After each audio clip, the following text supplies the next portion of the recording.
President Trump's decision to remove Qasem Soleimani from the battlefield saved American lives. I mean, he is really, if there is one personality and one guy in the Middle East that has been at the center of everything for the last 30 years, it's Soleimani. هذا حوبة الشهداء اللي راحت ودم الشهداء والضحايا والشهداء العراقيين كلهم طلعت. Today, obviously, there have been those, the threats on the embassy in Baghdad. You're looking at live pictures. This is around the U.S. Embassy in Baghdad.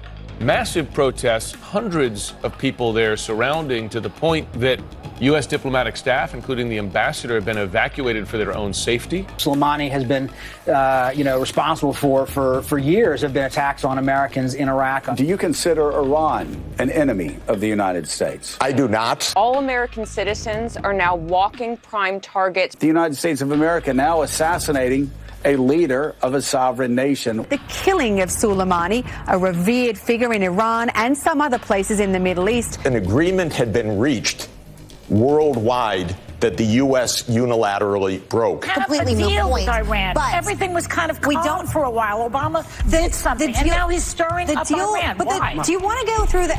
You know what? Do you want to go through the Iran deal? Iran has now fulfilled key commitments under the nuclear deal. It cuts off all the pathways for Iran getting a nuclear weapon. Before the deal, it had installed nearly 20,000 centrifuges. Today, Iran has removed 2/3 of those machines. This week acknowledged that they're building advanced centrifuges, and Iran's supreme leader announced earlier this week he's ordered preparations to increase uranium enrichment. If Iran tries to cheat, they try to build a bomb covertly, we will catch them. A deal that will prevent Iran from obtaining a nuclear weapon. Iran is not developing a nuclear weapon. It's agreed to never ever pursue a nuclear weapon. The Foreign Minister does say in the interview, we are not dismantling any centrifuges.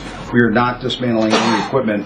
President Rouhani said in a separate interview, we are not going to destroy any centrifuges. Well, again, are they going rogue on this deal? How Iranian officials characterize this for a domestic audience, it matters far less to us. They're just making these comments for domestic political consumption. CNN is broadcast outside of Iran, right? You could confirm.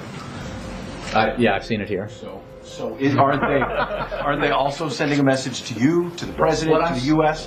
It's not just domestic political consumption if they're talking to a broader audience. I don't speak Farsi. Don't those two actions demonstrate both the weakness of the Iran deal, in the sense that they're so ready to start with the centrifuges and the enrichment of uranium, so like that, and not to mention how insincere the Iranians were about it. No, all it demonstrates is it's a response to what Trump did. Are you considering allowing such transactions? And if so, is that not a betrayal of your assurances that most U.S. sanctions would stay in place? That's not taking. Let me say broadly that so long as Iran is carrying out its end of the bargain, we think it's important for the world community to carry out our end of the bargain.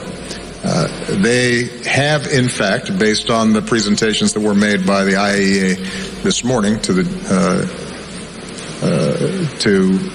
P5+1, have in fact followed the implementation steps that were laid out. The Obama administration actively misled Congress about an effort to help Iran before the deal was signed. We are going to have to find ways to help Iran get access to its own money. Even before the deal was signed? No, this is part of how the deal was implemented and keeping. But the deal had not yet been signed when you lifted the sanctions on their $5.7 billion.